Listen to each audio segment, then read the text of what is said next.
So one of the cool things about leading writing workshops is that you can do dastardly things like, say, write a poem about the meaning of life. You've got 15 minutes, go! So thank you to the students in that Monday night class for not killing me for doing that. I'm excited about our featured reader tonight, Naomi Fast. I'm going to tell you a little bit about her. Naomi Fast is an American poet, artist, and photographer who grew up in California, Brussels, and Zaire, now known as the Democratic Republic of Congo. I'm going to pause there because one of my dreams in Vancouver was to do bilingual readings, and it took a lot longer than I thought it would to be able to get this together, and it was a lot harder than I thought it would to make it happen. So Naomi was one of the people that came and did that and read in French, because in the Congo that was because of colonialism and shit like that. Yeah, you know, if you don't know the story, she could tell you about it afterwards. Yeah, awesome colonialism, yes. So anyway, that was great. It was awesome that she did it, and that we had to think, I know.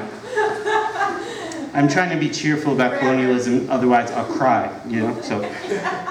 Ms. Fast earned her MA in writing from Portland State University, where she won an Academy of American Poets Prize and the Shelley Reese Award.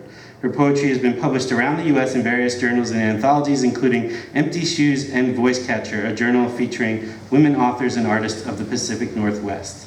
And you know, if you don't know about Voice Catcher, you ought to know about it, and Voice Catcher is now exclusively online and still like really publishing killer work. So ladies in the room should submit to it and read. You know, it's a great publication. So tonight she will be reading from Portland Light, Post-Industrial City Poems and Photography, which a book which provides a glimpse into the Rose City's evolution over a 10-year period and is available for sale here at Angst Gallery. Please welcome Naomi Fast.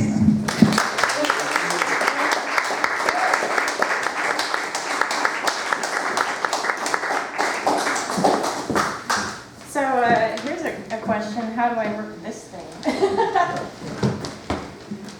I always feel safer, like, the closer the book is to me. Awesome. Yeah, is that good? Yeah, thank you. It is so good to be here. I love this event and Christopher, and I love all you guys. And thanks for just putting together this vibe that you do. I think traveling around so much made me really appreciate when I felt welcomed. One of the things that always made me feel welcomed was when there was a little library and I could read. So books were kind of my first friend when I was alone and traveling around the world as a kid. And so people who love books always just, I feel that comfort here, so. It's exciting. I am actually going to read some other things too, because I really feel like I want to read some of the Brussels poems that I've been working on, and I don't know about you guys, but I go through phases where I'm writing and phases where I'm like, why am I not writing? But I'm blaming it on the fact that I haven't had a very good computer for a long time, and I just got a new computer. So hopefully I'm phasing out of my, like, I have all these projects phase into writing new stuff phase. But this is from one of the projects that I've been working on for a while and want to read to an audience for the very first time. I don't think I have ever introduced these to anybody besides just me reading to myself. Okay, so I think in the intro, I can't remember if it was mentioned, I did live for a year in Brussels, Belgium, where my dad was studying French medical terminology before he went into the Congo. And so I went to a French school for a little while. So these poems kind of reflect on that phase. Father's flight. The wings would be waxen, But he said we could fly with them like Icarus, over slick airport floors, carpet good for slapjack and go fish, till finally lift off. He'd been planning this since he was 10. Go to Africa, doctor the sick, make it across the ocean without falling in like Icarus did. Strangers would live longer lives than some relatives. My cousin cried, uncles having told her I'd live on caterpillars, maybe be eaten by lions, never to return. 4 years is half a lifetime at 7, but I waved fearlessly, sorry for those kept from the labyrinth. Seemed exciting. Our wings will hold up, he said, and I was the age to believe him. So I took my yellow fever shots and collected my feathers.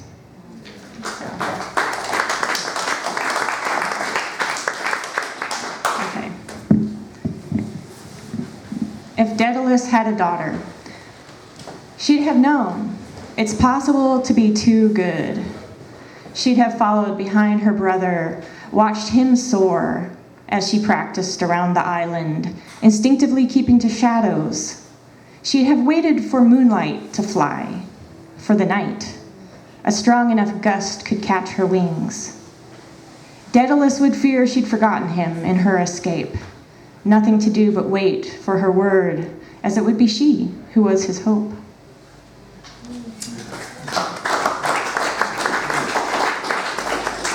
When I lived in Congo, my mother homeschooled me, and she read us a lot of Greek mythology and a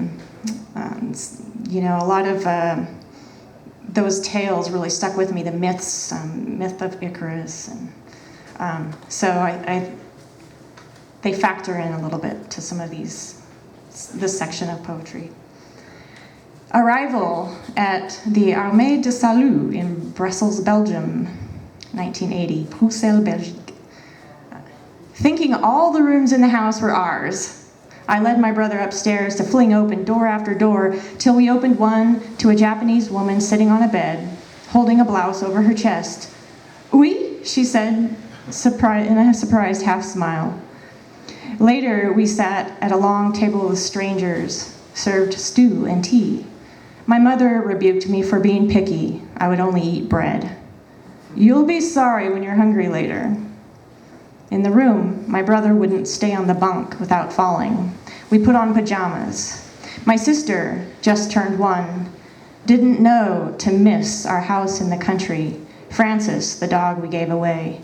My father said, this is temporary. But the night window, full of city and January, made me cry.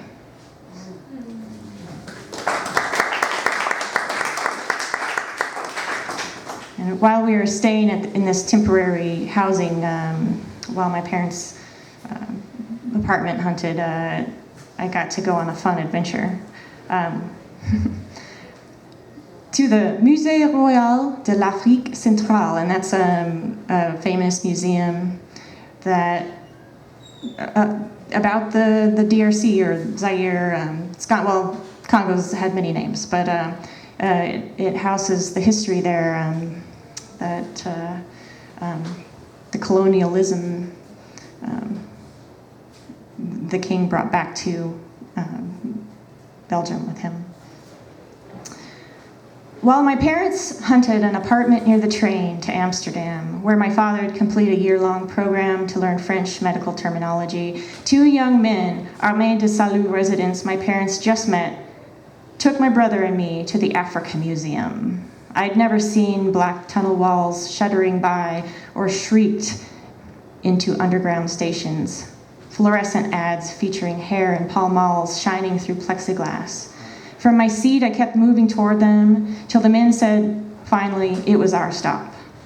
We stepped off the metro into the wind of track oil, cigarettes, and urine, rode the escalator up and entered the museum's reconstructed worlds, caved in hushed light. Glass cases featured once live animals, stuffed zebras drinking at a lake, birds atop their rumps, antelope fleeing. I stared unquestioningly at a wildcat's roar. She came from where you're going. Fur and teeth are only a forecast. I can't wait. These are the memories I'll have soon enough. But first, this year of winter and concrete.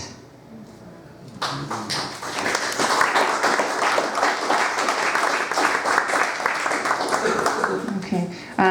I did a little research on the place we used to live, which was pre-internet and Google and all of that. Not even gonna date myself, but you know. Appartement Avenue de l'Observatoire. It seemed the Medusa-haired landlady hated my brother and me. Really, she was just screaming at us in French to stop clattering the sidewalks of the building, disturbing residents in our Dutch wooden shoes, pretending to be horses. I told my father I'd never come back to Brussels. I watched the Belgian women walk to the bus in shin-length coats and high-heeled boots, adjusting purse straps, smoking. A boy gave me a chocolate cigarette from his pack. My mother snatched it away. We were allowed to keep any sidewalk francs and chant, "Finders, keepers, losers, weepers." In the Bois de la Cambre, we saw wild hedgehogs and ducks, and once met a woman on the trail who said her name, too, was Naomi. My father said the word in English was coincidence. Google Street View shows the dilapidated house we used to make up stories about while walking hand in hand to the frozen duck pond. It's still there, but the broken, cobwebbed windows have been renovated.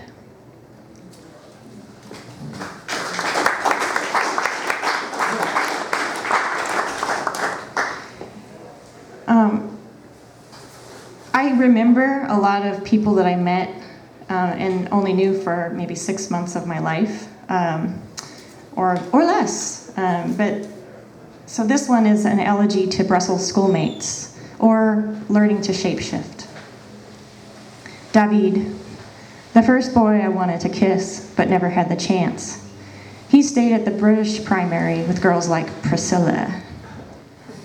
Cedric had a lazy eye and helped me fight off bullies who smashed my brother's castle in the kindergartner's sandbox. Pluchette, the only one who spoke English, but British English. She said I was invited to a fancy dress party. I told my mother, insisting my fanciest dress. She drove me, getting a little lost, shy on my behalf. Everyone else knew that fancy dress party means costume party. When a girl at the party said, "Do you guess what I am? I'm a chap," pronouncing it chimp. Then she asked what I was. I thought about my blue and lace dress. I'm a princess. I tried bobbing for apples while waiting for my mother to pick me up. Pauline had eyes that laughed at me behind my back. I wished my name was Pauline. Nicolas, the boy who let me sit by him on the boys' bus when I missed the girls' bus to swimming class. He spoke to me the whole ride in unknown French, in a voice that felt kind. Pluchette also translated swim cap as bonnet, telling me I needed one for swim class. My mother rifled through our few belongings for my blue and white checked holly hobby bonnet, asking what I needed it for. Swimming class, I said. I wore it to the pool and was reprimanded. Romain pulled my hair and made me cry. When I told my father, he laughed. Boys pull your hair because they like you. Romain gave me a book in apology, Le Gentil Petit Diable, the nice little devil. Lara drew for me a picture of an elephant flat on its stomach, like an elephant hide rug. At the bottom of the page, she wrote, Je t'embrasse, Naomi. Je suis triste. I am sad. Harold, the new boy from America, arrived just in time for me to leave. He drew me a map, showing my airplane in a dotted line, flying from Belgium to Zaire.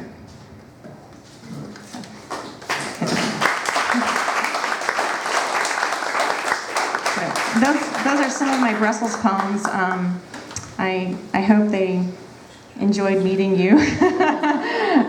That was fun to read them. So yeah, I'm gonna put them together. I see them in a little collection. Let's see here, what do I have? There's kind of like I was super excited because, as I mentioned, it's been a while since I've really been in a writing phase. Just a lot of reasons. I live out in Beaverton now. It's, I didn't get out much anymore.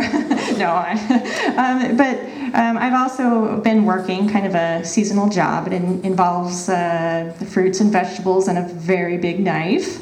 That's all I'll say about that. But I've been doing other things, and I was really excited because I ended up with this sort of poem. I don't know. After kind of fretting, like I should be able to write a poem about this presidential election. Seriously. Yeah. I mean, why not? Why can't I just get it together? And I'm a poet. I'm supposed to do this. But so I came up with this poem. It actually, part of it I wrote. I'm gonna practice. Yeah, I think I can do this. Okay. Part of it I wrote while I was out jogging. And I was like, oh, I know, okay. I know how it's gonna go. I was really hoping somebody would write about this. And I was like, well, if I'm hoping so much to hear a poem about this, I probably should at least write one. So this is about the word, well, it has the word pussy in it, just to warn you. Okay. I'm out of here. But just in case any of you are sensitive to the word, what? Dog people, yeah. Any dog people in the crowd? Hold still, hold yourself. It's gonna be all right. Yeah. This guy is great, but this is the guy that drove me here because I have all my poetry that I was gonna read, and I have my water. But I realized as I was reaching for lipstick or chapstick or something in the car that I had completely forgotten my purse and driver's license, all that stuff. And he was like, well, you're going in true poet form. Like, that's all you need. We're naked poet. It's like, that's the first time I've done that. Like, just totally left my purse. So I worry I'm not a poet anymore.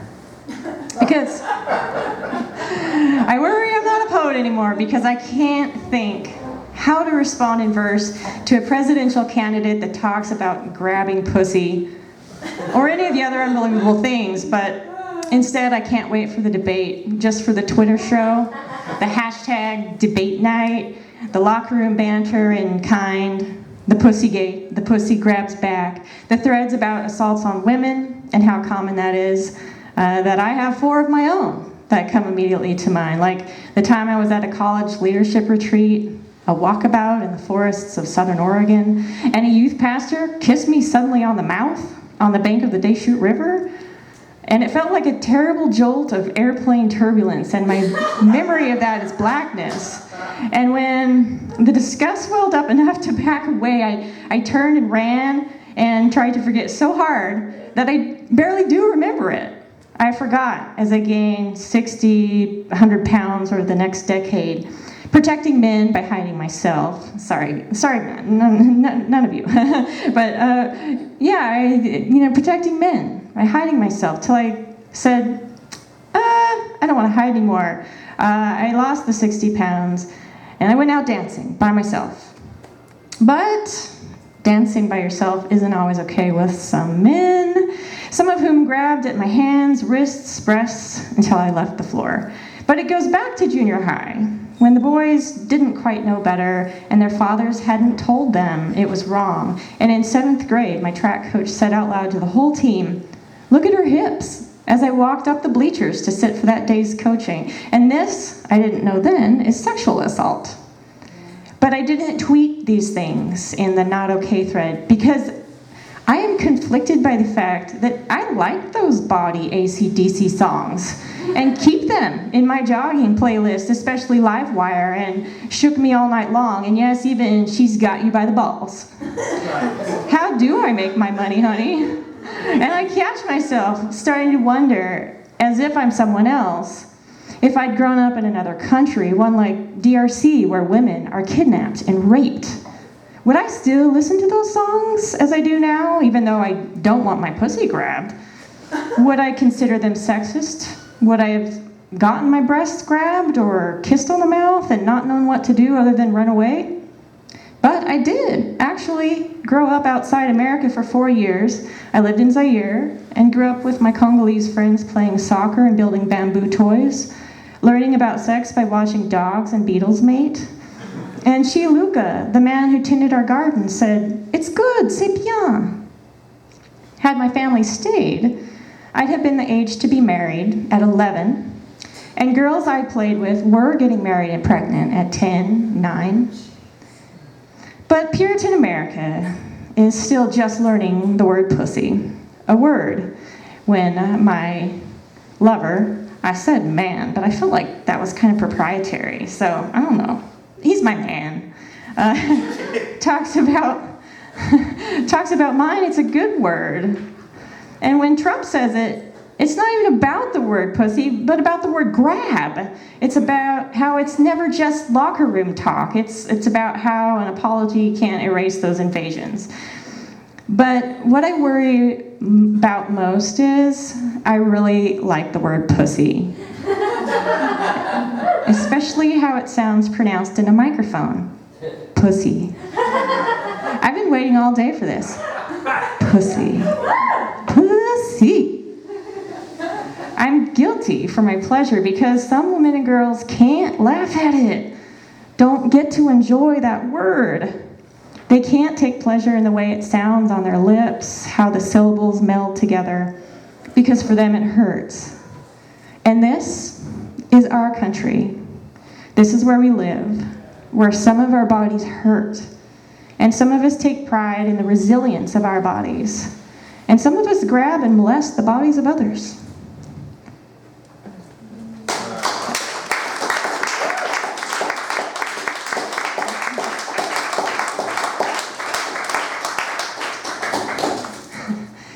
So that was my first kind of fresh, I don't know what it is. But Portland Light.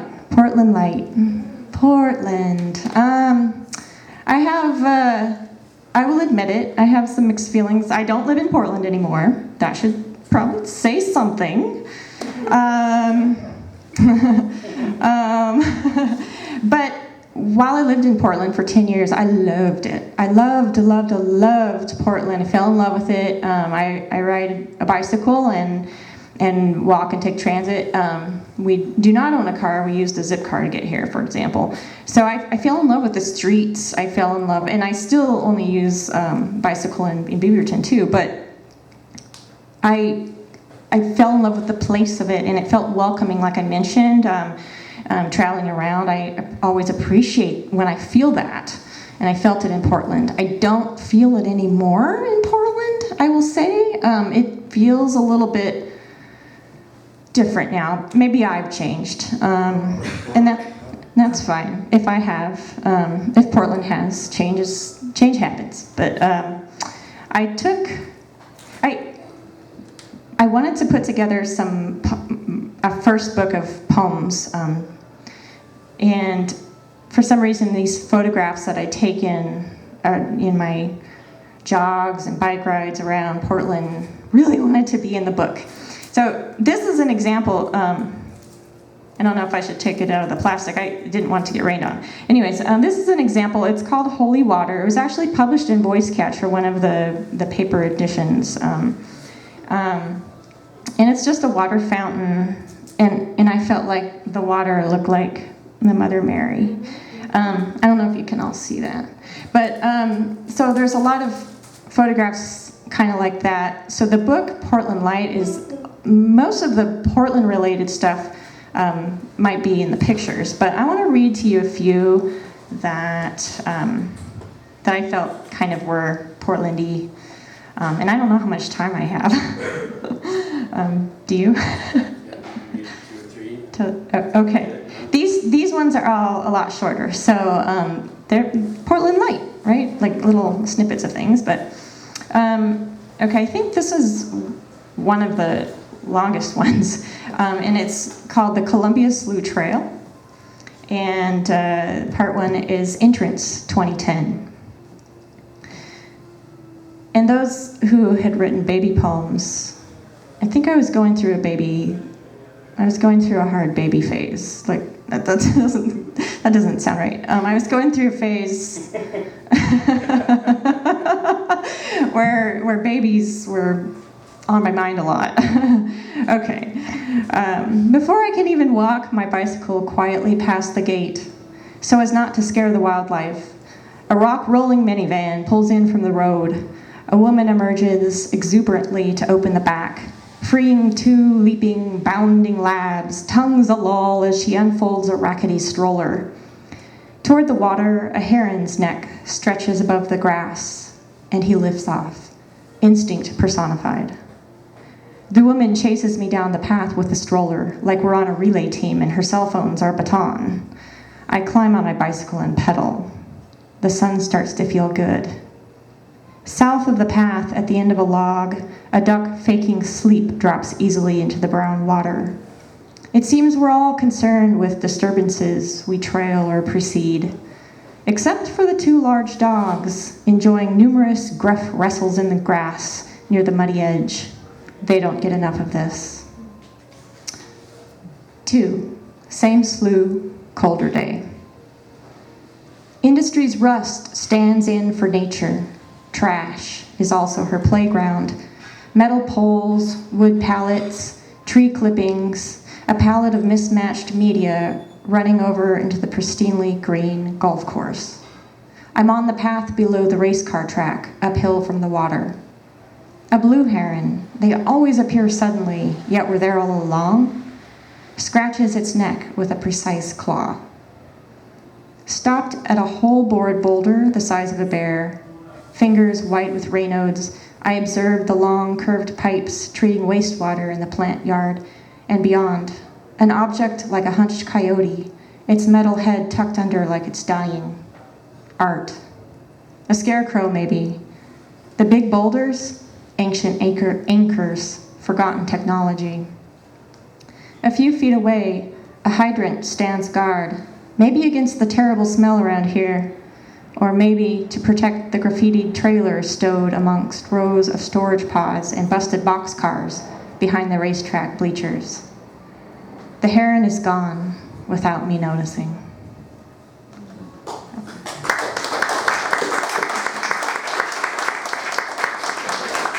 Oh, okay, I'll read this one. Lecture at the Schnitz, April 2003, and this is for one of my poetry professors I studied with, Henry Carlisle,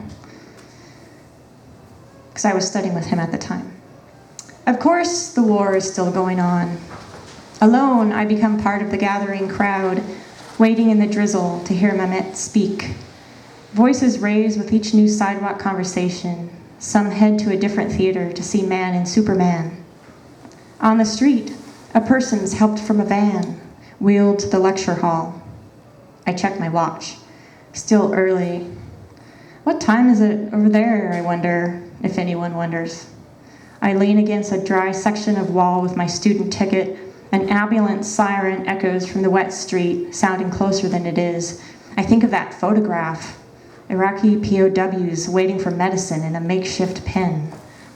I'm anticipating something from Mehmet. Wisdom? He knows more of life and politics than I. He'll confront the war with words. This comforts me. For the next hour, I won't do anything but listen.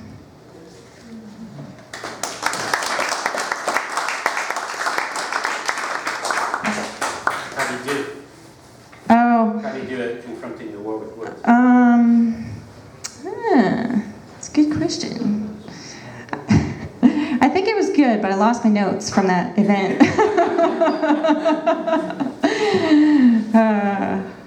That was a long time ago now. All right. Do I have time for 3 short ones? Okay. All right. This is another place, Portland area type. No, a place in Portland that probably just gets overlooked, I guess, for the most part. But I was running at midnight. Midnight run, overlooked neighborhood. Witch's hair emerges from a fig tree, stretching from the rooted part at the stump where the branches extend, trained along a fence 8 feet out on either side. Fully leafed in summer, grayish limbs skeletal winters. At full moon, highlights of the mask glow, its split ends disappearing into shadow. The unbraided tangle of growth comes alive, fearsome and long. At the intersection, a collection of fallen hair bands.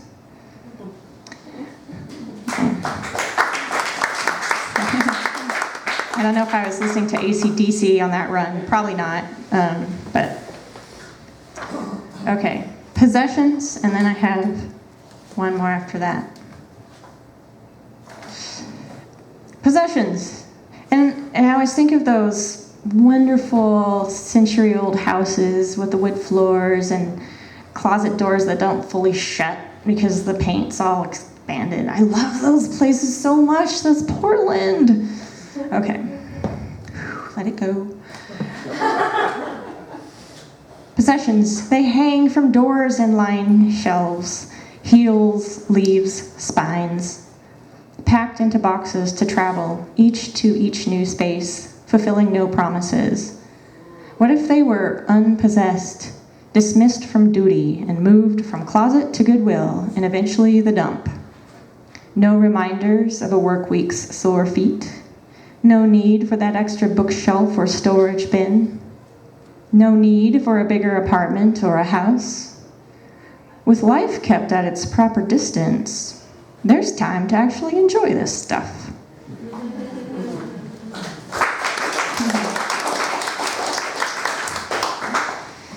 The last shaman lives in an unplayed horn. Love is a forgotten word ancients once walked to the edge of while hunting, danced around with fire. A neglected road doesn't always go back to wild. How will it be with no potato when things eaten are born and raised in a chip? When what was once music comes from machines parked on asphalt acres, deserted of breath.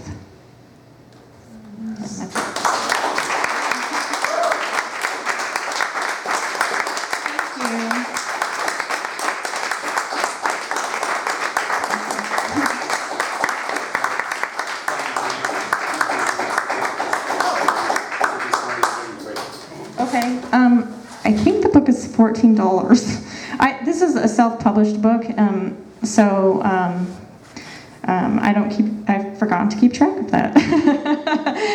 $14, and I give it to them, right? Or They'll be here. oh, right here. Okay.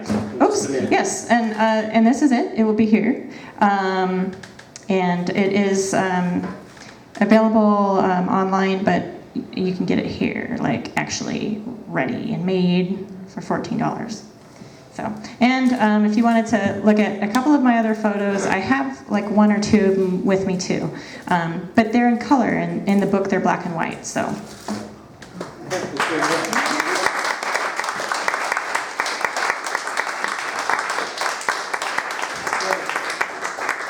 We're going to take 15 minutes so that you can get food, drink, and buy a book. And then we'll be back with more open mic poetry. Thanks for being here. If for any reason any of you are not able to be here, we have a flyer for next month's reading, which will be November 10th. And we'll feature Nancy Flynn and Kristen Berger. So thanks a lot. We'll see you in 15.